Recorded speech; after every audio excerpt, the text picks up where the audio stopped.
107.4 FM वर तुम्ही ऐकत आहात विद्यावाणी कम्युनिटी रेडिओ. मित्रहो, प्रसारणात यानंतर आपण ऐकणार आहोत साप्ताहिक कार्यक्रम मालिका नवयुगाची ज्ञानमाला. गर्जे मराठी ग्लोबल यांच्या सहकार्याने आपण ही कार्यक्रम मालिका विद्यावाणीवरून ऐकत आहोत. आज या कार्यक्रमात आपण टेक्निकल कॉन्टेंट रायटिंग याविषयी माहिती करून घेणार आहोत आणि याविषयी आपल्याला माहिती देत आहेत टेक टॉक्सचे संस्थापक मंदार मुळे. त्यांच्याशी या विषयावर संवाद साधला आहे श्रीदत्तने. आज या मुलाखतीचा भाग पहिला आपण ऐकणार आहोत. ऐकूयात कार्यक्रम नवयुगाची ज्ञानमाला.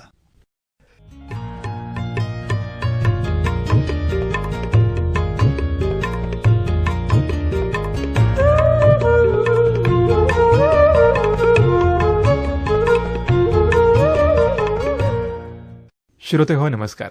विद्यावाणी कम्युनिटी रेडिओ अर्थात 107.4 FM वर मी श्रीदत्त तुमचं सगळ्यांचं सहर्ष स्वागत करतो या मालिकेमध्ये, जिचं नाव आहे नवयुगाची ज्ञानमाला. मित्रांनो आणि मैत्रिणींनो, गर्जे मराठी ग्लोबल या संस्थेच्या सहकार्यानं ही मालिका आपण ऐकतो आहोत विद्यावाणीवरून. या मालिकेमध्ये आपण खूप वेगवेगळ्या विषयांना हात घातला, पण मला वाटलं की आपल्या सगळ्यांसाठी जवळचा आणि तरीही थोडासा अपरिचित अशा विषयाकडे आपण वळूयात. म्हणूनच आज आपण एका वेगळ्या विषयाला सुरुवात करणार आहोत. मित्रांनो आणि मैत्रिणींनो, तुम्ही कधी लॅपटॉप, मोबाईल किंवा एखादं नवीन यंत्र विकत घेतलंय तेव्हा त्याच्या आतमध्ये तुम्हाला एक 7-8 घड्या घातलेला एक छोटासा कागद सापडलेला असेल. त्या कागदावरती हिंदी, मराठी इतकंच नाही तर इंग्रजीबरोबर चायनीज, फ्रेंच, स्पॅनिश भाषेमध्ये काहीतरी लिहिलेलं असतं आणि तुम्ही त्याला काहीतरी टेक्निकल रायटिंग असं म्हणता. टेक्निकलमध्ये काहीतरी लिहिलेलं असतं. काय बरं असेल ते तर इन्स्ट्रक्शन मॅन्युअल असतं. आपल्या सगळ्यांसाठी ते उपकरण कसं हाताळायचं आहे, त्याच्यात कोणकोणते फीचर्स आहेत आणि त्याचबरोबर त्याच्यातल्या अधिकच्या गोष्टी कुठल्या कुठल्या तुम्हाला माहीत हव्यात हे सगळं सांगितलेलं असतं. पण गंमत काय मित्रांनो, ते आपण पूर्णतः वाचत नाही. त्यातल्या आपल्याला जेवढ्या आवश्यक असतील तेवढ्या गोष्टी वाचतो आणि ते बाजूला ठेवून देतो. पण ते लिहिण्यासाठी कोणीतरी कुठंतरी खूप मोठे कष्ट केलेले असतात. कारण तुम्हाला मिळालेलं जे काही लॅपटॉप आहे, मोबाईल आहे, जे यंत्र आहे, त्याचा तुम्ही पूर्ण क्षमतेनं वापर करावा आणि ते वापरत असताना तुमच्याकडून चुका होऊ नयेत. एखादा फॉल्ट तुम्हाला कदाचित खूप महागात पडू शकतो. ते होऊ नये म्हणून ते इन्स्ट्रक्शन मॅन्युअल बनवलेलं असतं. तुम्ही नेमकं गेस करत आहात की टेक्निकल रायटिंग हे त्याच्यामध्ये असतं. तर आज आपण त्याच टेक्निकल रायटिंगविषयी जाणून घेणार आहोत. तांत्रिक विषय लेखन किंवा तांत्रिक लेखन म्हणजे काय आणि त्याचबरोबर ते कसं केलं जातं, ते कोणासाठी केलं जातं, ते का बरं करण्याची आवश्यकता आहे, या सगळ्या प्रश्नांची उत्तरं जाणून घेण्यासाठी आपण एका अशाच तज्ज्ञाला इथं बोलवलेलं आहे. त्यांचं नाव आहे मंदार मुळे. सर नमस्कार. नमस्कार सर. तुमचं विद्यावाणीच्या स्टुडिओमध्ये खूप स्वागत आहे. धन्यवाद सर. आपण थोडं पुढे जाण्याआधी मी माझ्या सगळ्या श्रोत्यांना तुमचा एक थोडक्यात परिचय करून देतो. सरांचं ग्रॅज्युएशन कॉमर्समध्ये झाल्यानंतर त्यांनी मार्केटिंगमधली MBA ची डिग्री घेतली आणि मग पुढे त्यांनी साहजिकच 2000 साली म्हणजे नव्या शतकामध्ये मार्केटिंगचा जॉब सुरू केला. पण ते काम करत असताना IT कन्सल्टंट म्हणून तुम्ही काम काही वर्षानंतर सुरू केलं, कन्सल्टन्सी सर्व्हिसेस सुरू केल्यात आणि मग कधीतरी या नोकऱ्यांमध्ये थोडा अनुभव आल्यानंतर त्यांना असं वाटलं की आपण टेक्निकल रायटिंगमध्ये खूप गती आहे आपल्याला, ते लिहायला पाहिजे, तिकडे खूप स्कोप पण आहे आणि म्हणून मग टेक्निकल कम्युनिकेटर म्हणून त्यांनी काम सुरू केलं. 2009 मध्ये टेक टॉक्स नावाची एक संस्था त्यांनी सुरू केली. तर सगळ्यात पहिल्यांदा मंदारमुळे सर आम्हाला सांगा, टेक टॉक्स नेमकं काम काय करते? टेक टॉक्स हे प्रायमरीली टेक्निकल कम्युनिकेशनमध्ये काम करतं. सो जसं आपण टेक्निकल रायटिंग म्हणतोय, सो टेक्निकल कम्युनिकेशन ही थोडी ब्रॉडर टर्म आहे, ज्याच्यामध्ये आपण रायटिंग व्यतिरिक्त बाकीचे मीडियाज पण, जसे व्हिज्युअल मीडियाज असतील किंवा साऊंड मीडिया असेल, तसे वेगवेगळ्या मीडियांचा अंतर्भाव असलेलं एकत्र म्हणजे technical communication, which is a little broader term. तर त्याच्यामध्ये आपण पूर्ण वेळ काम करतो आणि इंजिनिअरिंगपासून सॉफ्टवेअरपासून वेगवेगळ्या क्षेत्रातल्या ज्या कंपन्याज आहेत त्यांच्यासाठी म्हणून आपण टेक्निकल रायटिंगची सोल्युशन्स त्यांना प्रोव्हाइड करतो, ज्याच्यामुळे त्यांच्याकडे असणारे एम्प्लॉईज किंवा त्यांचे कस्टमर्स यांचा त्या प्रोडक्टविषयीचा जो एक्सपिरियन्स आहे तो चांगल्या पद्धतीने एलिव्हेट होतो, वाढतो. म्हणजे पहिल्याच प्रश्नाच्या उत्तरात मला असं कळालेलं आहे की जे इन्स्ट्रक्शन मॅन्युअल युजरसाठी तयार केलेलं असतं, तसेच अनेक सारे टेक्निकल डॉक्युमेंट्स म्हणूयात किंवा टेक्निकल कम्युनिकेशनचे टूल्स हे कंपन्यांसाठी, तिथल्या वापरकर्त्यांसाठी, तिथं या मशीन्स बनवणाऱ्यांसाठी सुद्धा बनवलेले असतात. हो, अगदी अगदी. अच्छा, म्हणजे या सगळ्यांसाठी टेक्निकल रायटिंग करावं लागतं. हो, म्हणजे कुठलंही आपण एखादं प्रॉडक्ट घेतलं, म्हणजे कार घेतली, फ्रीज घेतला किंवा अन्य कुठलंही प्रॉडक्ट घेतलं, तर त्या प्रॉडक्टच्या जर का लाईफ सायकलचा आपण विचार केला की ते प्रॉडक्ट म्हणजे सगळं मटेरियल गोळा करून ते प्रॉडक्ट बनवण्यापासून ते 5 वर्ष 10 वर्ष वापरल्यानंतर त्याच्यासाठी लागणारी सर्व्हिस, असं जर का ज्याला आपण पूर्ण एक प्रोडक्टची लाईफ सायकल म्हणू शकतो, आणि त्या 5-10 वर्षानंतर त्याच्यात करायचे बदल, तर त्यावेळेला नक्की बदल कुठले कुठले करायचे हवेत याचा सुद्धा काहीतरी एक निर्णय घ्यायला लागतो. आणि गेल्या 5-10 वर्षात काय अनुभव आलेत लोकांचे ते जमा करून त्यातल्या अनेक गोष्टींची उत्तरं पुढे पुढे शोधली जातात. सो ह्या सगळ्याला जर का आपण प्रोडक्ट लाईफ सायकल असं म्हणलं जातं व्यवसायामध्ये, तर ह्या प्रोडक्ट लाईफ सायकलमध्येच ह्या पूर्ण टेक्निकल कम्युनिकेशनचा अंतर्भाव केला जातो. आणि वेगवेगळ्या टप्प्यांवरती वेगवेगळे लोक हे प्रोडक्ट वापरत असताना, बनवत असताना, सर्व्हिस करत असताना त्यांना जी माहिती लागते ती सगळी टेक्निकल रायटिंगच्या माध्यमातून त्यांना वेगवेगळ्या फॉर्मॅटमध्ये, वेगवेगळ्या फॉर्ममध्ये, वेगवेगळ्या नावाने पुरवली जाते. अच्छा. पण मग आता इकडे जात असताना सगळ्यात पहिल्यांदा आपल्या सगळ्या श्रोत्यांना हे सांगूयात की मुळात टेक्निकल रायटिंग म्हणजे तरी काय? रायटिंग म्हणजे काय हे तर सगळ्यांना माहितीच आहे. लिखाणाविषयी नक्कीच सगळ्यांमध्ये जागरूकता आहे. टेक्निकल रायटिंग हा त्यातलं एक थोडंसं पुढच्या लेवलचं स्पेशलायझेशन असं म्हणता येईल. कुठलीही तांत्रिक वस्तू वापरत असताना, कुठले टेक्नॉलॉजीचं डिव्हाइस किंवा टेक्निकल इन्स्ट्रुमेंट वापरत असताना जो वापरकर्ता आहे किंवा जो त्याच्यावरती काम करणार आहे त्याच्यासाठी ते इन्स्ट्रुमेंट अनेक वेळेला नवीन असतं. प्रत्येक कंपनी इन्स्ट्रुमेंट वेगवेगळ्या पद्धतीने बनवते, त्याच्यामुळे त्याची फीचर्स, त्याची फंक्शनॅलिटी, त्याच्यामध्ये अंतर्भूत असणाऱ्या गोष्टी ह्या वेगवेगळ्या असतात. आणि ज्या वेळेला युजर किंवा जो वापरकर्ता आहे, ज्या वेळेला तो हे डिव्हाइस वापरतो त्यावेळेला त्याला त्या डिव्हाइसविषयी किंवा त्या इन्स्ट्रुमेंटविषयी किंवा त्या मशीनविषयी सगळीच माहिती असेल असं नाही. तर त्याला ती माहिती त्याला वापरण्याच्या दृष्टीने सोयीची राहावी आणि म्हणून त्याला ती त्याच्या भाषेत कळावी, हे जे सांगण्याचं काम आहे ते मुख्यतः टेक्निकल रायटरचं काम आहे. सो वापरकर्ता जो आहे तो वापरकर्त्याला सहजपणे ती माहिती वापरता यावी या दृष्टीने ती लिहिली जाणं हे टेक्निकल रायटरचं काम आहे. म्हणजे आपण असं म्हणू शकतो का की सगळ्याच उद्योगांना ह्या टेक्निकल रायटिंगची गरज पडू शकते? खरं तर ह्याचं उत्तर हो असं आहे की सगळ्याच उद्योगांना ह्याची गरज आहे. फक्त ज्या वेळेला आपण त्याचा व्यवसाय किंवा जॉब ह्या दोन दृष्टीने बघतो त्यावेळेला त्याच्या फिजिबिलिटीचा विचार करायला लागतो की कोणाला ते त्याच्यावरती खर्च करणं परवडू शकतं, कोणाला खरंच त्याची गरज आहे आणि केलेल्या खर्चातनं तेवढं आउटपुट मला मिळतंय का. तर हे पॅरामीटर्स लावल्यानंतर मग त्यातली काही क्षेत्र ही आपसूक गळून पडतात आणि काही मर्यादित राहतात असं होतं. अन्यथा गरजेच्या पातळीवरती ते सगळ्यांना गरजेचं आहे. जसं की मिक्सर वापरणाऱ्या माणसाला आता हे माहिती आहे की जर का मिक्सर ओव्हरलोड झाला तर मिक्सरच्या खाली एक लाल बटन असतं, ते प्रेस केलं की तो परत चालू करता येतो. त्याच्यासाठी तो, कारण आता अनुभवाने ते त्याला माहिती झालंय. किंवा मोबाईल वापरणारा जो माणूस आहे तो मॅन्युअल बघायला जात नाही, कारण मोबाईल बनवतानाच तो युजर इंट्युटिव्ह बनवलेला आहे. सो हे जी डेव्हलपमेंटमधली जी गोष्ट झालेली आहे, सॉफ्टवेअर डेव्हलपमेंट असेल किंवा प्रॉडक्ट डेव्हलपमेंटमध्ये जे एक पुढची स्टेज गाठलेली आहे युजेबिलिटीच्या पर्स्पेक्टिव्हने, तर त्यामुळे त्या ठिकाणी माहितीचा वापर गरज कमी झालेली आहे. त्यामुळे तिथे तसा त्याचा तितकासा उपयोग होत नाही, पण अन्यथा ते ऍप्लिकेबल सगळीकडे आहे. अच्छा.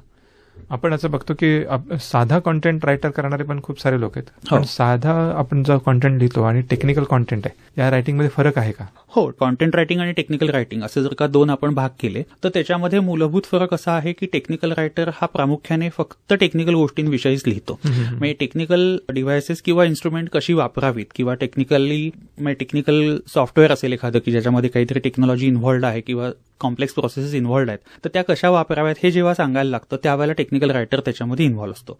ॲज अगेन्स्ट कंटेंट रायटर जो आहे तो मार्केटिंग साईडचा कंटेंट जास्त लिहितो. त्याचा पर्स्पेक्टिव्ह हा सेल्समध्ये जास्त उपयोगाला तो आणतो की मला एखादी वस्तू विकायची आहे, तर विकताना ती काय पद्धतीने विकली पाहिजे, मग मी त्याच्यामध्ये एखादी स्टोरी कशी बिल्ड करेन. म्हणजे फॉर एक्झाम्पल मला कार विकायची आहे, कार आणि ट्रक ह्या दोन गोष्टी मला विकायच्या आहेत, तर मी त्या वेगवेगळ्या पद्धतीने विकतो. ट्रक विकताना मी ती कार ज्या पद्धतीने विकतो त्या पद्धतीने विकत नाही. ट्रक विकताना मी हे विकतो की ह्याच्यात लोड कॅरिंग कॅपॅसिटी कशी आहे, तुम्हाला मायलेज कसं जास्त जाईल, मेंटेनन्स कसा कमी राहील. ॲज अगेन्स्ट मी ज्यावेळेला कार विकतो त्यावेळेला मी त्याच्यामध्ये प्राईड फॅक्टर आणतो की ही कार ओन केल्यानंतर तुम्हाला अभिमान कसा वाटेल किंवा तुमचा इगो कसा फुलेल किंवा कम्फर्ट कसा जास्त मिळेल. तर ह्या सगळ्या गोष्टी कार विकताना आपण लक्षात घेतो किंवा मांडल्या जातात. सो कंटेंट रायटर जो आहे तो ह्याच्यामध्ये जास्त इन्व्हॉल्व असतो की एखादी गोष्ट विकण्यासाठी ती कशा पद्धतीने मांडली पाहिजे. ॲज अगेन्स्ट टेक्निकल रायटर हा ती विकलेली गोष्ट कशा पद्धतीने वापरली पाहिजे याच्यामध्ये इन्व्हॉल्व असतो. म्हणजे वेगळ्या उदाहरणाद्वारे जर सांगायचं झालं तर एखाद्या कारच्या वापरकर्त्याला म्हणजे मालकाला ती कदाचित वेगळा कॉन्टेंट असेल. हो, अगदी. जो कारचा मालक आहे तो ज्या वेळेला एखादी कार विकत घेतो त्यावेळेला त्याच्या दृष्टीने ही कारचा इन्शुरन्स कधी आहे किंवा किती आहे किंवा ह्याच्यामधल्या कुठल्या गोष्टीला वॉरंटी किती आहे, कुठल्या कुठल्या पार्टची वॉरंटी आहे, मला एखादी अडचण आली तर मी कोणाशी संपर्क करायचा आहे, ह्याच्यामध्ये माझ्या रिस्पॉन्सिबिलिटीज काय आहेत ॲज अ कार ओनर, किंवा कुठल्या गोष्टी कंपनीने एक्सक्लूड केलेल्या आहेत की ज्याची मला स्वतःलाच काळजी घ्यायची. ह्या सगळ्या गोष्टी ओनरच्या दृष्टीने महत्वाच्या असतील.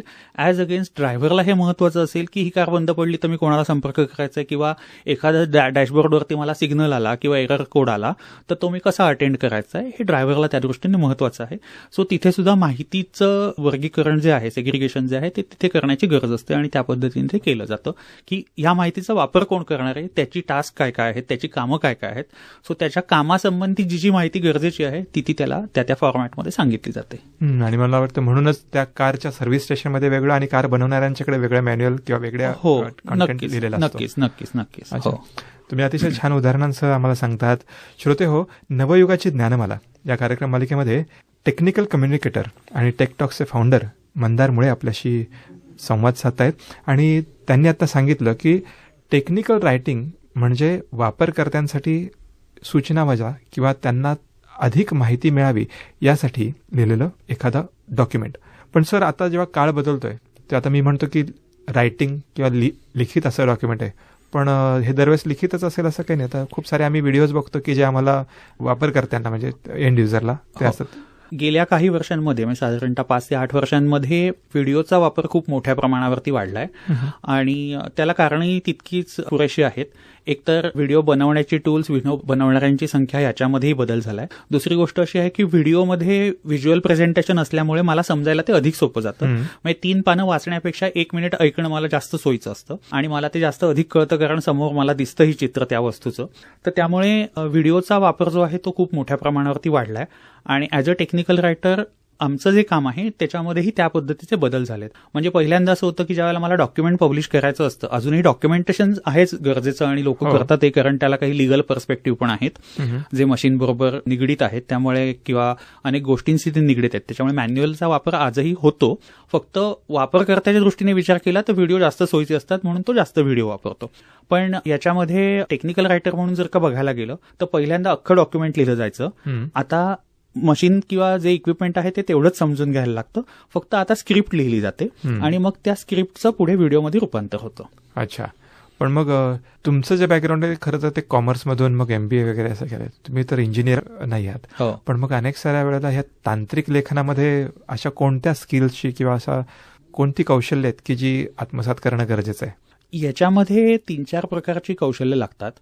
सगळ्यात पहिलं म्हणजे गोष्ट कशी शिकून घ्यायची याचं तंत्र तुम्हाला अवगत पाहिजे. कारण तुम्ही रोज वेगवेगळ्या ऍप्लिकेशनवरती काम करत असता, वेगवेगळी सॉफ्टवेअर, वेगवेगळी मशीन बघत असता आणि त्यामुळे ते कसं समजून घ्यायचं नवीन ऍप्लिकेशन किंवा नवीन मशीन. म्हणजे सगळ्यात पहिलं कौशल्य तिथे येतं की तुम्ही ते मशीन किंवा ते ऍप्लिकेशन कसं समजून घेताय. माझी इंजिनिअरिंगची बॅकग्राऊंड नसल्यामुळे मला ते लवकर शिकावं लागलं की हे नक्की कसं समजून घ्यायचं, कारण रोज नवीन वेगवेगळे कस्टमर. सो ते पहिलं मूलभूत कौशल्य आहे की एखादं मशीन किंवा एखादं ऍप्लिकेशन चालतं कसं, त्याच्यामध्ये काय काय इन्व्हॉल्व असतं. आणि त्याच्यात खरं तर कॉमन सेन्सचा पार्ट एक खूप आहे. म्हणजे एकदा लक्षात आलं की गोष्टी कशा असतात. म्हणजे एखादं मशीन जर का आपण घेतलं तर त्या मशीनमध्ये काहीतरी हालचाल होते याचा अर्थ त्याच्यामध्ये मोटर आहे. मग मोटर आहे याचा अर्थ त्याला कुठेतरी पॉवर दिली जाते. सो या पद्धतीने जर का आपण वस्तूंकडे बघायला लागलो की एखादी गोष्ट कशी चालते तर नंतर असं लक्षात येतं की बऱ्याच गोष्टींमध्ये कॉमनॅलिटीज आहेत आणि मग त्याचा टेक्निकल रायटिंग करताना खूप उपयोग होतो. दुसरं असं होतं की कौशल्याच्या पातळीवर बोलायचं झालं तर सो याला आपण एका शब्दामध्ये अॅनालिटिकल स्किल्स म्हणू शकतो. त्याच्यानंतरचं जे स्किल लागतं ते असं लागतं की जी माहिती माझ्याकडे येते आहे त्याचं मी सेग्रिगेशन कसं करतोय, त्या माहितीचं ऑर्गनायझेशन मी कसं करतोय, हे एक महत्वाचं स्किल त्याच्यामध्ये आहे. आणि मग त्याच्यानंतर पॉवर ऑफ एक्सप्रेशन जे आहे त्याचा खूप मोठ्या प्रमाणावरती उपयोग होतो आणि ते गरजेचं पण आहे की मला कळलेली माहिती समोरच्यापर्यंत किती ताकदीने पोहोचवू शकतोय, किती कमीत कमी शब्दांमध्ये योग्य पद्धतीने मांडू शकतोय. सो ते कौशल्य गरजेचं आहे. मग त्याच्याच बरोबरीने भाषा, म्हणजे अनेक वेळेला असा गोंधळ होतो किंवा असं बघितलं जातं की रायटिंग आणि लँग्वेज या दोन्ही एकच गोष्टी समजल्या जातात. प्रत्यक्षात त्या दोन्ही वेगवेगळ्या आहेत. कौशल्याच्या पातळीवरती किंवा स्किलच्या पातळीवरती बोलायचं झालं तर मला लँग्वेजचं स्किल आणि रायटिंगचं स्किल ही दोन्ही वेगवेगळी स्किल्स आहेत जी मला अवगत हवीत ॲज अ टेक्निकल रायटर. बरोबर. सो ही मूलभूत कौशल्य गरजेची आहेत.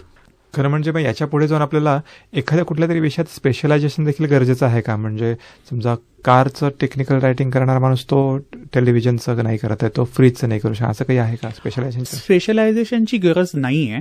म्हणजे आतापर्यंतचा जो अनुभव आहे त्याच्यात आमच्या असं लक्षात आलं की एखादी गोष्ट समजून कशी घ्यायची अभ्यास नक्की करायला लागतो, पण स्पेशलायझेशनची गरज नाहीये. आणि एखादी गोष्ट समजून कशी घ्यायची हे जर का तुमच्या लक्षात येत असेल तर रोज वेगवेगळी ऍप्लिकेशन आली तरी तुम्ही त्याच्यावरती काम करू शकता.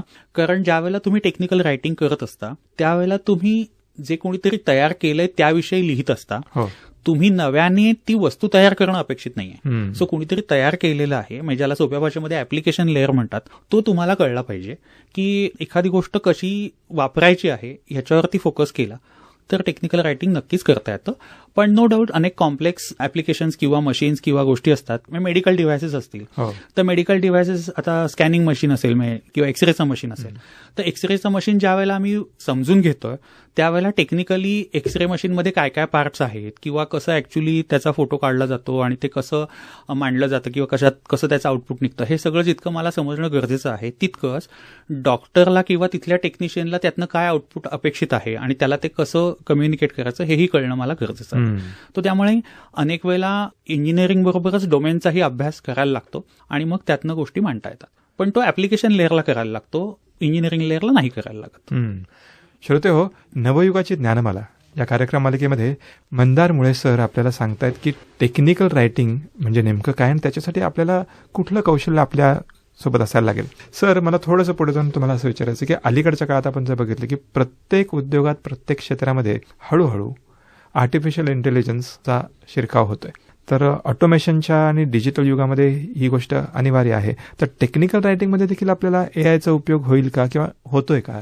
टेक्निकल रायटिंगमध्ये एआयचा उपयोग खूप मोठ्या पातळीवरती ऑलरेडी लोकांनी चालू केलाय. रादर म्हणजे चॅट जीपीटी असेल तर ईमेल लिहिण्याचा अनेकांना प्रॉब्लेम असतो की ईमेल लिहिता येत नाही आणि लिहिता आली तरी ती तितकी इफेक्टिव्ह नसते. सो लोक चॅट जीपीटीचा अगदी, म्हणजे हा साधा उपयोग सांगितला मी, की तिथपासून लोक चॅट जीपीटीचा उपयोग करतात किंवा बाकीची जी टूल्स आहेत त्याचाही करतात. तर एआयचा परिणाम जो आहे तो याच्यावरती नक्की झालाय आणि टेक्निकल रायटर्सची जी कामं आहेत ती एआयमुळे खूप प्रमाणावरती सोपी पण झालेली आहेत आणि जास्त इफेक्टिव्ह पण झालेली आहेत. म्हणजे आज जर का मला एखादा मशीन असेल आणि त्याचं मला स्ट्रक्चर डेव्हलप करायचं असेल, इन्फॉर्मेशनचं स्ट्रक्चर त्याचं करायचं असेल, तर ते इन्फॉर्मेशन स्ट्रक्चर करण्यासाठी पहिल्यांदा मला फक्त स्वतःलाच विचार करून किंवा काही रेफरन्सेस घेऊन त्या पद्धतीने ते करायला लागत होतं. आज एआय एनेबल्ड अनेक टूल्स असल्यामुळे त्यांना जर का मी योग्य इन्स्ट्रक्शन दिली तर ते मला ते स्ट्रक्चर करायला खूप मदत करतात. म्हणजे 3 दिवसाचं काम 1 तासात माझं होऊ शकतं आणि त्याच्यानंतर मग त्याच्यामध्ये मी रिफाईनमेंट करतो, त्याचा रेलेव्हन्स बिल्ड करतो, काय हवंय काय नकोय त्याच्यामध्ये एडिट करतो. पण इथपासून अनेक गोष्टींमध्ये टेक्निकल एआयचा जो आहे तो उपयोग होतो टेक्निकल रायटिंगमध्ये आणि त्याच्यामुळे खूप चांगल्या पद्धतीने इफेक्टिव्हनेस आणि इफिशियन्सी ह्या दोन्हीवरती त्याचा परिणाम होतो. अच्छा, आपल्यासोबत जेव्हा संवाद साधतो तेव्हा म्हणजे अनेक साऱ्या गोष्टी लक्षात येतात. जाता आता एका थोडंसं कायदेशीर बाबीकडे पण मला विचारायचं की तांत्रिक कॉन्टेंट जेव्हा आपण लिहितो तेव्हा डेटा प्रायव्हसी किंवा आयपी राईट्स पाळणं किती आवश्यक आहे? नक्कीच आवश्यक आहे. ज्या वेळेला टेक्निकल रायटर एखाद्या ऍप्लिकेशनवरती काम करत असतो त्यावेळेला त्याला त्यातल्या आयपी रिलेटेड अनेक गोष्टी किंवा डेटा प्रायव्हसी रिलेटेड अनेक गोष्टींचं एक्सपोजर मिळतं. म्हणजे आउटपुटची ती गरज असो अथवा नसो पण ते त्याला माहिती होतं किंवा कळतं. आता ज्या वेळेला त्याला हे सगळं कळतं त्यावेळेला त्याने ते सगळं लिहिण्याची गरज नसते. लिहिताना ही काळजी घ्यायला लागते की हे डॉक्युमेंट किंवा हा कंटेंट कोण वापरणार आहे आणि तो वापरताना त्याला कुठल्या माहितीची गरज आहे तेवढीच माहिती फक्त ट्रान्सफर केली पाहिजे. आणि प्रत्यक्षात जर का आपण पाहिलं तर आयपी किंवा ज्या कॉन्फिडेन्शियल गोष्टी आहेत त्या युजरला कधीच लागत नाही. युजरला नेहमी वापरण्याच्या दृष्टीने ज्या गोष्टी आहेत तेवढ्याच गोष्टींची गरज असते. त्याला कुठल्याही कॉन्फिडेन्शियल माहिती समजून घेण्याची किंवा सांगण्याची गरज नसते. त्यामुळे रायटरला ही काळजी घ्यायला लागते की युजरची टास्क काय आहेत आणि त्या टास्कसाठी त्याला काय काय गोष्टी लागणार आहेत तेवढ्याच गोष्टी मी त्याला सांगतोय. मुळे सर, खरं म्हणजे तुमची बॅकग्राऊंड कॉमर्समधून तुम्ही आहात, त्याच्यानंतर MBA केलंय, मार्केटिंगमध्ये करत होता जॉब, मग तिकडून थेट टेक्निकल रायटिंगमध्ये जावं किंवा तिथं काहीतरी करिअर आहे हे तुम्हाला कसं सुचलं किंवा इकडे कसे काय वळालात? त्याच्यासाठी मी जो जॉब करत होतो तो कारणीभूत ठरला. आम्ही इन्कोटेक नावाच्या एका फ्रेंच कंपनीमध्ये काम करत होतो आणि तिथे काम करत असताना मी सॉफ्टवेअर विकत होतो. ती सॉफ्टवेअर आम्ही लार्ज स्केल एंटरप्राइज क्लास कंपन्यांना विकत होतो. ते सॉफ्टवेअर विकत असताना असं लक्षात आलं की लोक सॉफ्टवेअर विकत घेत आहेत पण ते सॉफ्टवेअर वापरायचं कसं ह्याची पुरेशी माहिती त्यांना नाहीये आणि त्यामुळे चांगलं सॉफ्टवेअर विकून सुद्धा वापरण्यामध्ये लोकांना खूप अडचणी येत होत्या.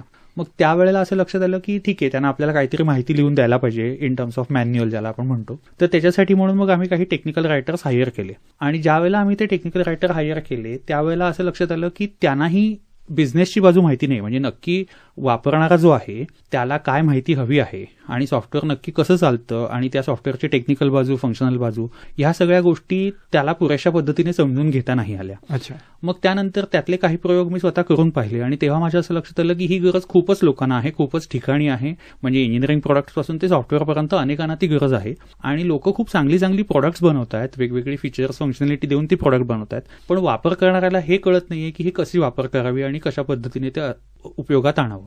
तर ती मर्यादा ज्यावेळेला माझ्या लक्षात आली त्यावेळेला त्याच्यात मला ती संधी दिसली की ह्याच्यात जर का आपण स्वतः काही एक कॅपॅबिलिटी उभी करू शकलो लोकांना एकत्र करून आणि जर का त्याच्यातनं आपण काही कंटेंट लोकांना डिलिव्हर करू शकलो तर कदाचित त्याचा चांगला फायदा होईल. मग त्यावेळेला मी काही कंपन्यांशी बोललो की ह्याची खरंच गरज आहे का तुम्हाला आणि याचा उपयोग आहे का. तर ज्यावेळेला मला त्याची सकारात्मक उत्तर मिळाली त्याच्यानंतर मी जॉब सोडून ऍक्च्युली व्यवसायामध्ये आलो. मी जेव्हा मी व्यवसाय चालू केला तेव्हा मला स्वतःला टेक्निकल रायटिंग येत नव्हतं.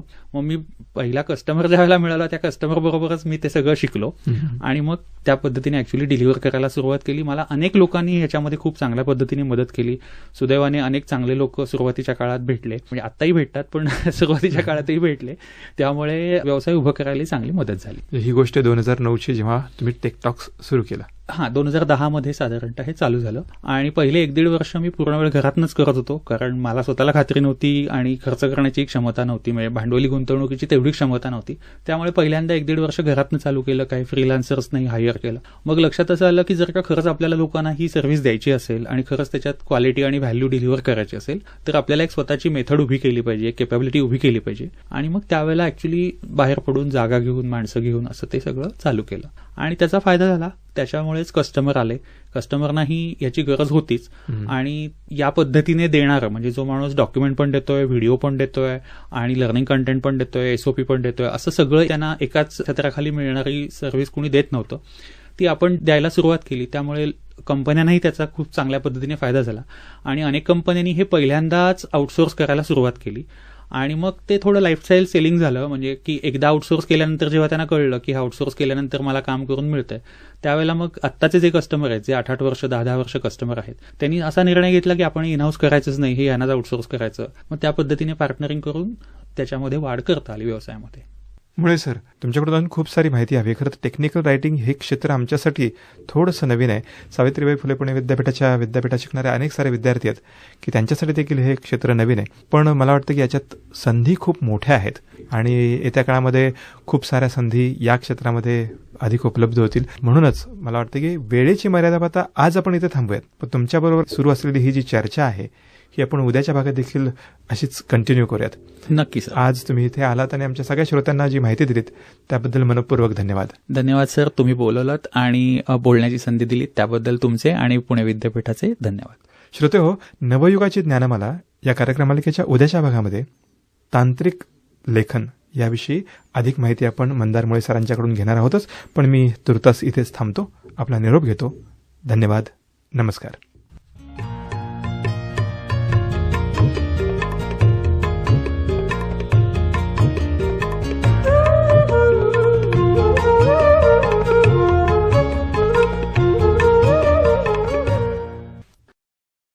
मित्रो, आताच आपण टेक्निकल कॉन्टेंट रायटिंग याविषयी जाणून घेतलं. टेक टॉक्सचे संस्थापक मंदार मुळे यांच्याकडून. त्यांच्याशी संवाद साधला होता श्रीदत्तने. नवयुगाची ज्ञानमाला हा कार्यक्रम आपण गरजे मराठी ग्लोबल यांच्या सहकार्याने विद्यावाणीहून प्रसारित करीत आहोत. या कार्यक्रमाविषयी आपण आपल्या प्रतिक्रिया आपण आम्हाला 744-722-1074 अर्थातच 7447221074 या क्रमांकावर अथवा vidyawani@gmail.com या मेल आयडीवर कळू शकता. ऐकत रहा विद्यावाणी 107.4 FM, आपला आवाज आपला रेडिओ. तुम्ही ऐकत आहात विद्यावाणी 107.4 FM वर.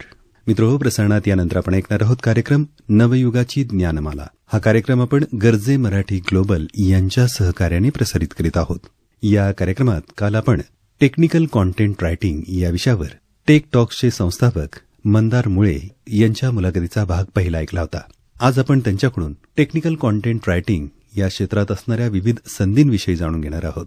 त्यांच्याशी या विषयावर संवाद साधला आहे श्रीदत्तने.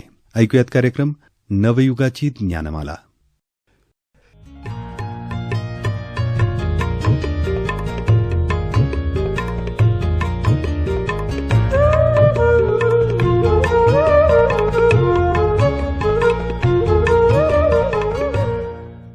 श्रोते हो, आपण ऐकत आहात विद्यावाणी कम्युनिटी रेडिओ केंद्र FM बँडच्या 107.4 मेगाहर्ट्झवर. आणि कार्यक्रमाचं नाव आहे नवयुगाची ज्ञानमाला. मित्रमैत्रिणींनो, गरजे मराठी ग्लोबल या संस्थेच्या सहकार्यानं हा कार्यक्रम आम्ही तुमच्यासाठी घेऊन आलेलो आहोत. मी श्रीदत्त आमच्या सगळ्या श्रोत्यांचं पुन्हा एकदा या कार्यक्रमात स्वागत करतो. मित्रांनो आणि मैत्रिणींनो, कालच्या भागामध्ये आपण मंदार मुळे सर यांच्याकडून टेक्निकल रायटिंग याबाबत माहिती घ्यायला सुरुवात केली होती. तांत्रिक लेखन म्हणजे काय, या लेखनासाठी कोणकोणत्या गोष्टींची आवश्यकता असते, या सगळ्या गोष्टींबद्दल सरांनी सांगितलं. सरांचा टेक्निकल कम्युनिकेटर म्हणून आणि टेक टॉक्सचे फाउंडर म्हणून खूप मोठा अनुभव आहे. टेक टॉक्सची स्थापना होऊनच 16 वर्षांपेक्षा अधिक काळ झाला. त्यापूर्वी त्यांनी सन 2000 पासून वेगवेगळ्या पदांवरती खूप चांगलं काम केलेलं आहे. ते मार्केटिंगमध्ये असेल, IT कन्सल्टंट म्हणून असेल, बिझनेस डेव्हलपमेंट मॅनेजर म्हणून असेल, या सगळ्या क्षेत्रामध्ये ते कार्य करत असताना त्यांना जो अनुभव आला त्या अनुभवाचा सार त्यांनी मागच्या भागात आपल्याला सांगितलं होतं. आजही त्यांना आपण विद्यावाणीच्या या कार्यक्रमामध्ये पुन्हा एकदा आमंत्रित केलेलं आहे. सर नमस्कार आणि पुन्हा एकदा तुमचं स्वागत आहे. नमस्कार सर. मागच्या भागात आपण असं म्हणालो की टेक्निकल रायटिंग म्हणजे खरं तर वेगवेगळ्या लोकांसाठी लिहिलं जाणारं डॉक्युमेंट आहे. ते वापरकर्ता एंड युजर असेल, कदाचित मॅन्युफॅक्चरर असेल, त्याची दुरुस्ती करणारा इंजिनियर असू शकतो. त्याचबरोबर एका कारचं उदाहरण देत असताना असं आपण म्हणालात की कारच्या ओनरसाठी, मालकासाठी वेगळं काहीतरी त्याचा अर्थ आहे, ड्रायव्हरसाठी वेगळा आहे, त्याची सर्व्हिसिंग करणाऱ्यासाठी वेगळा आहे, तसंच तो बनवणाऱ्यांसाठी देखील वेगळा आहे. अशा पद्धतीची टेक्निकल रायटिंग करणं हे म्हणजे एक वेगळं स्किलच आहे. गोष्टी समजून घेणं, मुळात एखाद्या गोष्टीच्या मागचं ॲनालिसिस जमणं आणि त्याचबरोबर त्याच्याविषयीची लोकांना हवी असणारी माहिती योग्य शब्दांमध्ये लिहिणं किंवा व्हिडिओच्या माध्यमातून दाखवणं, हे सगळं टेक्निकल रायटिंगमध्ये येतं. याच्याविषयी आपण बोललो. पण मला हा जो आजचा दुसरा भाग सुरू करतानाच तुम्हाला असं विचारायचं आहे की वेगवेगळ्या क्षेत्रामध्ये किंवा वेगवेगळ्या उद्योग क्षेत्रांमध्ये टेक्निकल रायटिंगची उपयुक्तता कशी आहे किंवा त्याचा कसा उपयोग केला जातो? हा खूप चांगला प्रश्न आहे. आणि खरं तर टेक्निकल रायटिंग आत्ता ज्या वेळेला बाहेर बघितलं जातं त्यावेळेला अनेक वेळेला ते फक्त सॉफ्टवेअरशी मर्यादित म्हणून बघितलं जातं, कारण पुण्यात सॉफ्टवेअर उद्योग जास्त आहेत आणि त्यामुळे त्यांच्याकडे टेक्निकल रायटर्सचे रिक्वायरमेंट जास्त असल्यामुळे अनेक वेळेला ते तितकंच मर्यादित बघितलं जातं. पण वास्तविकतः खूप वेगवेगळ्या क्षेत्रांमध्ये टेक्निकल रायटिंगचा खूप चांगल्या पद्धतीने उपयोग होतो आणि तितक्याच त्याच्या गरजाही आहेत. म्हणजे आता डिफेन्स जर का आपण पकडलं तर डिफेन्समध्ये वेगवेगळी ॲप्लिकेशन्स आहेत. ॲप्लिकेशन्स म्हणजे वेगवेगळ्या डिव्हायसेस किंवा इन्स्ट्रुमेंट्स बनवली जातात. तर ती ज्या वेळेला बनवली जातात आणि डिफेन्सची ती ॲप्लिकेशन ज्या वेळेला बॉर्डरवरती असतील किंवा वेगवेगळ्या एरियांमध्ये वापरली जातात, तर तिथेही त्यांना तितक्याच तांत्रिक सहाय्याची गरज असते, त्या माहितीची गरज असते.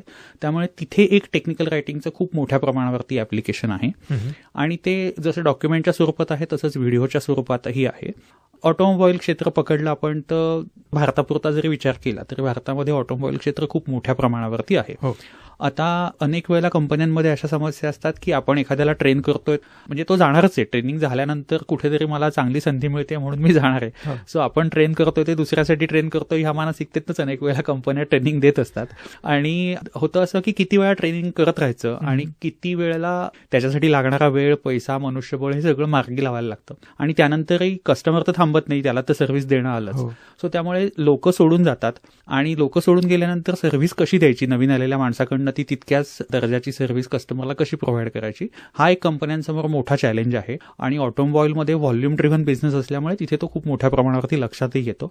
सो तिथे सुद्धा टेक्निकल रायटिंगची खूप मोठ्या प्रमाणावरती गरज आहे. कालच्या भागात जसं आपण पाहिलं की ड्रायव्हरसाठीचं एक मॅन्युअल असतं, ओनरसाठीचं आहे, सर्व्हिस इंजिनियरसाठीचं आहे. तसंच मी ज्या वेळेला गाड्या बनवतो तर गाड्या बनवताना माझ्याकडे जे नवीन लोक आलेले आहेत, जे गेल्या 1 महिन्यात 15 दिवसात जॉईन झालेत, त्यांना मला ट्रेन करून लवकरात लवकर शॉप फ्लोअरवरती आणायचं आहे की ज्याच्यामुळे ते प्रोडक्टिव्ह होतील. तर ते होत असताना मला त्यांना ट्रेनिंग देण्याची गरज असते किंवा त्यांना काही डॉक्युमेंट्स देण्याची गरज असते की तुम्ही कशी असेंब्ली करा, कशा पद्धतीने करा, किती टॉर्क वापरा, कुठली टूल्स वापरा, त्याचा सिक्वेन्स काय ठेवा. तर हे सगळं सांगण्यासाठी सुद्धा त्यांना माहिती देणं आणि ती तितक्या इंटरॅक्टिव्ह पद्धतीने देणं गरजेचं आहे. तर तिथे सुद्धा टेक्निकल रायटिंगचा वापर होतो. सो डिफेन्स असेल, ऑटोमोबाईल असेल, इव्हन एरोस्पेसच्या क्षेत्रामध्ये सुद्धा स्टँडर्ड्स खूप आहेत, कारण सेफ्टीचे नॉर्म्स खूप आहेत आणि त्यामुळे स्टँडर्ड्स खूप आहेत.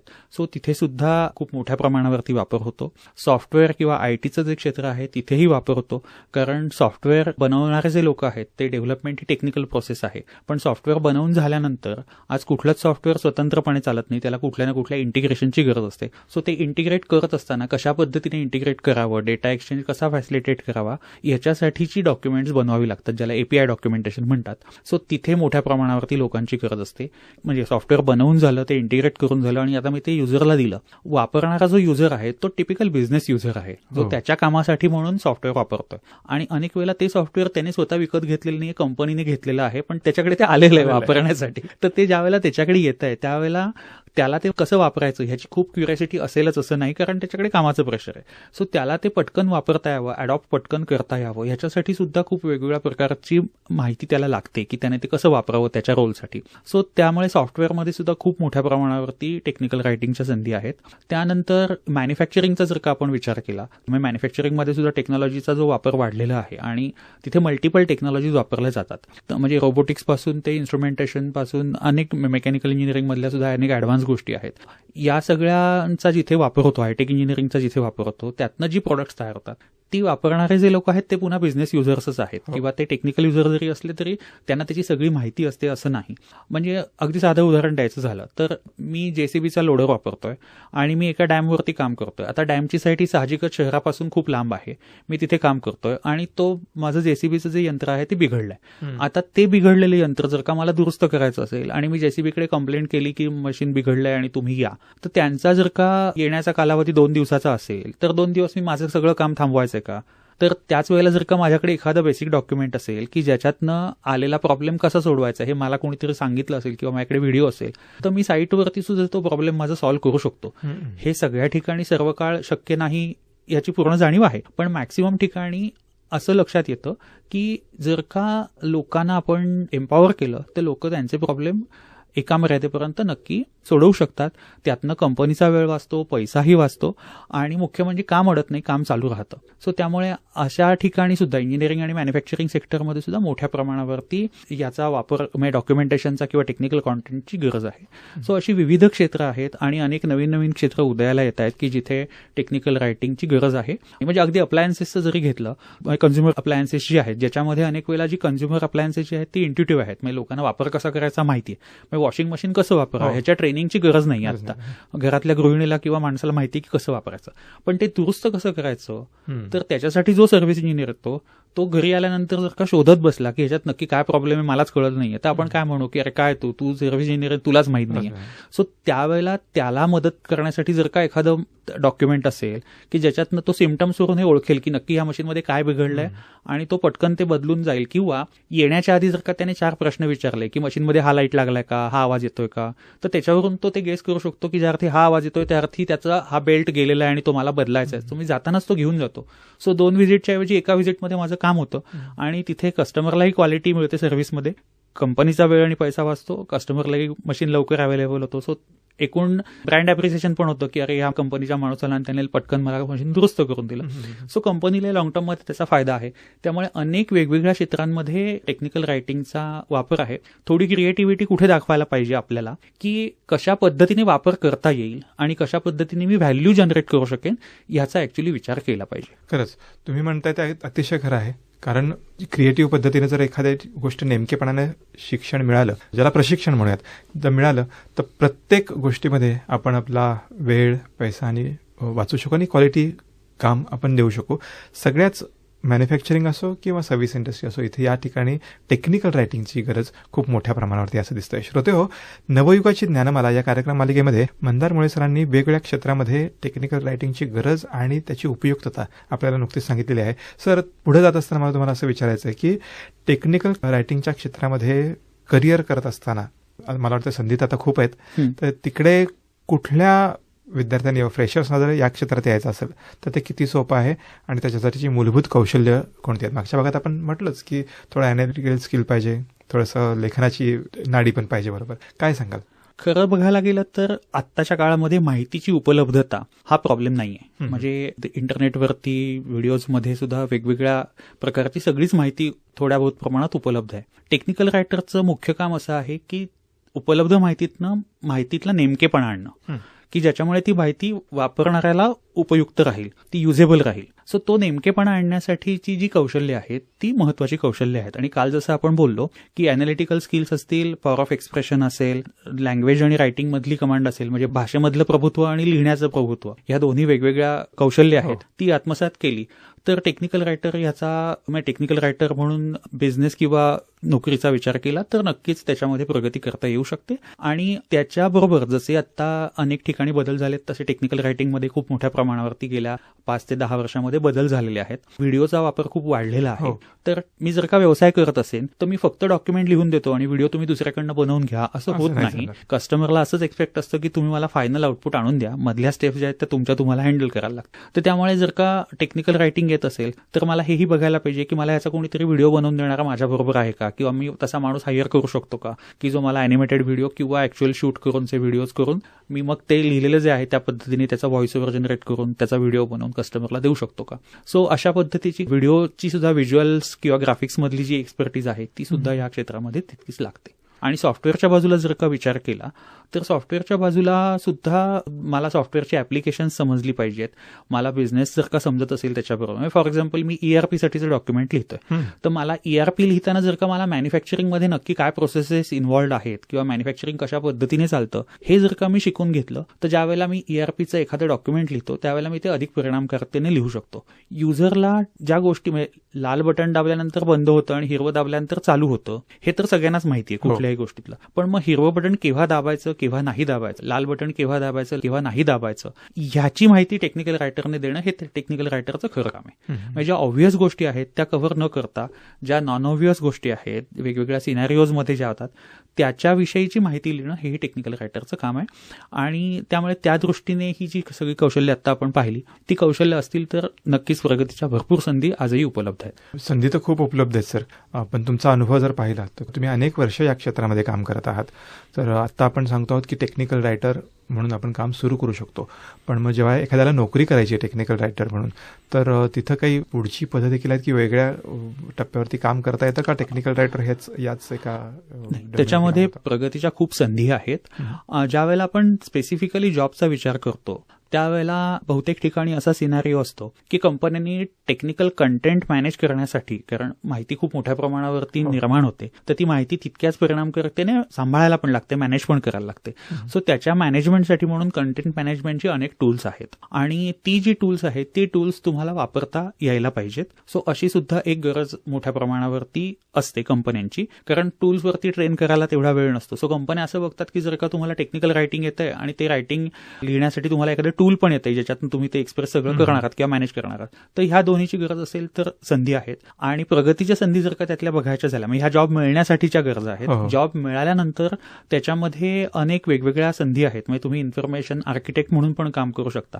मी एक 5-7 वर्ष जर का काम केलंय ऍज अ टेक्निकल रायटर तर मला ही समज आलेली असते की आलेल्या माहितीचं ऑर्गनायझेशन कसं करायचं. मग कंपन्या असं करतात की ठीक आहे ही समज जर का आलेली आहे आणि तो एक्सपर्टीज किंवा स्किल अवगत झालेला आहे तर मग माझी 5 प्रोडक्ट आहेत आणि या 5 प्रोडक्टसाठीची जी सगळी माहिती आहे ती तुम्ही आता अतिशय चांगल्या पद्धतीने त्याचं इन्फॉर्मेशन ऑर्गनायझेशन केलं, म्हणजे त्याच्यासाठीचं जर का इन्फॉर्मेशन आर्किटेक्ट डेव्हलप केलं तर फायदा कंपनीला असा होतो की त्याचा वापर योग्य पद्धतीने होतो, अधिक परिणामकारकतेने करता येतो, त्याचं डिस्ट्रीब्युशन चांगल्या पद्धतीने करता येतं त्या इन्फॉर्मेशनचं. 2 विंग आहेत त्याच्यामध्ये खरं तर प्रगतीच्या दृष्टीने बघायचं झालं तर. एक विंग जी आहे जी टेक्निकल आहे ज्याच्यामध्ये तुम्ही technical writer, senior technical writer, information architect किंवा लीड ह्या संधी तुम्हाला मिळतात. आणि दुसरी जी त्याची बाजू आहे ती मॅनेजरल बाजू आहे. म्हणजे जर का माझ्याकडे माणसांना हाताळण्याची कौशल्य जास्त असतील किंवा जास्त चांगल्या पद्धतीने मला ते जमत असेल आणि मला टेक्निकल रायटिंगही येतं तर मग मी त्या केसमध्ये टीम लीड म्हणून किंवा ग्रुप लीड म्हणून किंवा मॅनेजर म्हणून सुद्धा अनेक चांगल्या गोष्टी हँडल करू शकतो. लोकांना हँडल करून त्यांच्याकडनं मी योग्य पद्धतीने डिलिव्हरीज त्यांच्या करून घेऊ शकतो. सो असे 2 वेगवेगळ्या विंगमध्ये संधी आहेत उपलब्ध. आता संधी तर खूप मोठ्या प्रमाणावरती उपलब्ध आहेत, पण याच्यासाठीचे काही कोर्सेस अवेलेबल आहेत का टेक्निकल रायटिंगसाठी की जेणेकरून विद्यार्थ्यांनी विशेषतः तिथे ऍडमिशन घ्यावं आणि मग पुढे टेक्निकल रायटिंग म्हणून. टेक्निकल रायटिंगचे वेगवेगळे कोर्सेस आहेत. काही कोर्सेस जे आहेत ते प्रायव्हेट इन्स्टिट्यूट्स घेतात काही कोर्सेस, आणि काही कोर्सेस हे युनिव्हर्सिटी सुद्धा घेतात. म्हणजे पुण्यामध्ये पुणे युनिव्हर्सिटीचे सुद्धा काही कोर्सेस आहेत. त्याच्यानंतर सिम्बायोसिसचे कोर्सेस आहेत, सिम्बायोसिस इन्स्टिट्यूटचे कोर्सेस आहेत, किंवा बँगलोर आणि दिल्लीमध्ये अनेक संस्था आहेत की ज्या कोर्सेस घेतात. सो प्रायव्हेट आणि युनिव्हर्सिटी दोन्ही लेव्हलला याचे कोर्सेस उपलब्ध आहेत.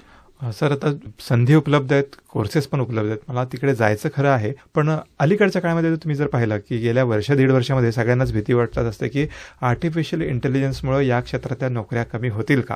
तर ती एक गोष्ट, आणि दुसरी त्याच्यासोबत आर्टिफिशियल इंटेलिजन्स सोबत आपल्याला या क्षेत्रामध्ये जर चांगलं विषय दिसत असेल तर इथं जर यशस्वी व्हायचं असेल तर आमच्या सगळ्या श्रोत्यांना, तरुण मुलांना तुम्ही काय सल्ला द्याल. संधी कमी नाही आहेत, खरं तर संधी वाढत चालल्यात. कारण एआयचा उपयोग हा रिप्लेसमेंटसाठी म्हणून न बघता असिस्टंट म्हणून बघणं जास्त गरजेचं आहे. आणि एआयमुळे खूप कामं सोपी होत आहेत, जास्त परिणामकारकतेने करता येत आहेत. त्यामुळे ॲज अ टेक्निकल रायटर आपण एआयचा कशा खुबीने किंवा कशा पद्धतीने वापर करून घेऊ शकतो हे शिकण्याची जास्त गरज आहे. त्याच्यामध्ये नोकरीच्या संधी कमी होतील किंवा नोकरी मिळेल की नाही ह्या भीतीपेक्षा सुद्धा मी स्वतःचं कौशल्य जर का वाढवू शकलो तर नक्कीच त्याच्यामध्ये वेगवेगळ्या संधी आहेत. संधीचे प्रकार बदलत आहेत हे नक्की आहे. संधीचे प्रकार बदलत आहेत हे नक्की आहे. त्यामुळे तशी भीती बाळगण्याचं खरं तर कारण नाही असं वाटतं. दुसरा जो भाग आहे म्हणजे जे नव्याने ह्या क्षेत्रामध्ये येऊ इच्छित आहेत त्यांनी आत्ता पहिली पायरी म्हणून लिखाण आणि भाषा, म्हणजे आत्ता बाहेर जे टेक्निकल रायटिंग चालतं त्याच्यामध्ये इंग्लिशचा प्रायमरीली वापर होतो हे उघड आहे, म्हणजे सगळ्यांनाच माहिती आहे. त्यामुळे भाषा कौशल्य आणि लिखाण कौशल्य ह्या दोन मूलभूत गोष्टींवरती काम करण्याची गरज आहे. अनेक वेळेला असं होतं की माझं भाषा चांगली आहे याचा अर्थ मी रायटर असेनच असं नाही. सो स्वतःला आपण या क्षेत्रामध्ये येण्याच्या आधी आपण स्वतःला पारखून घेतलं पाहिजे की माझ्याकडे ही दोन्ही कौशल्य आहेत का फक्त एकच कौशल्य आहे. माझ्याकडे रायटिंगचं म्हणजे लिखाणाचं कौशल्य आहे पण मला भाषा येत नसेल तर भाषा मला व्यवस्थित यायलाच हवी, त्याशिवाय पर्याय नाही. त्यामुळे भाषा शिकून घेणं म्हणजे लिखाणाचं कौशल्य अधिक फुलवणं ही त्यातली प्रायमरी गरज आहे. मला असं वाटतं की हे दोन बेसिक क्वालिफायर म्हणून बघायला हवेत. पुढच्या गोष्टी ज्या आहेत त्या शिकता येतात, त्याच्यातली कौशल्य आत्मसात करता येतात. कारण ही दोन कौशल्य असतील तर त्या माणसाला अॅनालिटिकल स्किल्स शिकायला अवघड जात नाही. तो त्याच्यामध्ये काम करू शकतो समजून घेऊन, कारण त्याला पॉवर ऑफ एक्सप्रेशन आहे. आणि ज्यावेळेला पॉवर ऑफ एक्सप्रेशन माझं असतं त्यावेळेला माझ्याकडे बेसिक स्किल असतं की गोष्टी समजून घेण्याची म्हणजे मांडण्याची क्षमता, याचं समजून घेण्याची क्षमता नक्कीच असते, उपजत असते.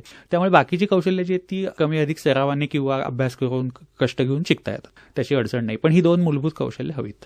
सर, आमच्या अनेक साऱ्या विद्यार्थ्यांच्या मनातल्या शंकाचं निरसन आज झालं असेल अशी आशा करूयात. कारण टेक्निकल रायटिंग हा बघितला तर तसा नवा विषय पण सॉफ्टवेअर क्षेत्रामध्ये जास्त दिसून येणार आहे.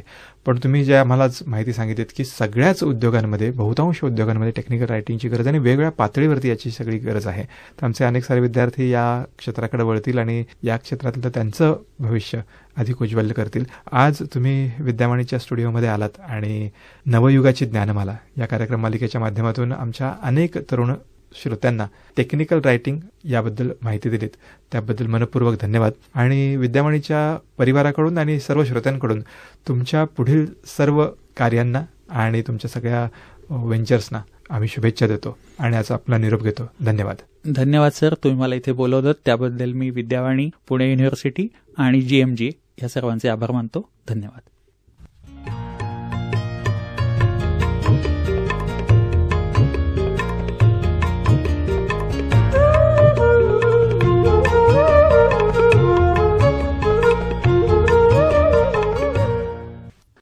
मित्रहो, आताच आपण टेक्निकल कॉन्टेंट रायटिंग या क्षेत्रात असणाऱ्या विविध संधी याविषयीची माहिती घेतलीत टेक टॉक्सचे संस्थापक मंदार मुळे यांच्याकडून. त्यांच्याशी या विषयावर संवाद साधला होता श्री दत्तने.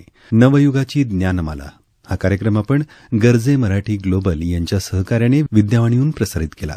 मित्रहो, या कार्यक्रमाविषयी आपण आपल्या प्रतिक्रिया आपण आम्हाला 744-722-1074 अर्थातच 7447221074 या क्रमांकावर अथवा vidyawani@gmail.com या मेल आयडीवर कळू शकता. ऐकत रहा विद्यावाणी 107.4 FM, आपला आवाज आपला रेडिओ.